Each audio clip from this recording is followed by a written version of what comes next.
కానీ ఆ డేంజర్ ఎక్కువసార్లు నిజం కాదు. మనసు గెలిచిన వాళ్ళే ప్రపంచంలో గెలుస్తారు.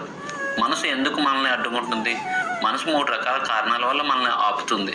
కష్టం అంటే భయం. కళ్ళకు కనిపించే కష్టం కంటే కనిపించిన భయం పెద్దది. అలవాట్ల బందీ.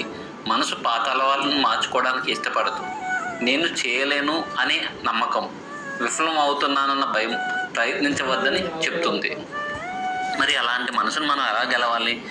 మనసును గెలవడానికి మొదటి దశ సెల్ఫ్ టాక్. మనసు మన మాటలే వింటుంది. నువ్వు నీతో ఎలా మాట్లాడుకుంటావు అదే నీ జీవితం అవుతుంది. నువ్వు చేయలేను అని అనుకుంటే మనసు అవును చేయవద్దు అని సమాధానం ఇస్తుంది. నేను నేర్చుకుంటాను అంటే మనసు చాలా బాగుంది ముందుకెళ్ళండి అని సమాధానం ఇస్తుంది. నీ నాలుక మాటలు నీ మెదడు నమ్మకాలు అవుతాయి. మనసును గెలవడానికి రెండవ దశ యాక్షన్. మనసును మోసం చేయడానికి ఒక మార్గం ఉంది. చిన్న చిన్న యాక్షన్స్. ఉదాహరణకు 10 పేజీలు చదవడం కష్టమైతే కేవలం 1 పేజీ చదవండి. 5 కిలోమీటర్లు పరిగెత్తడం కష్టమైతే 500 మీటర్లు నడవండి.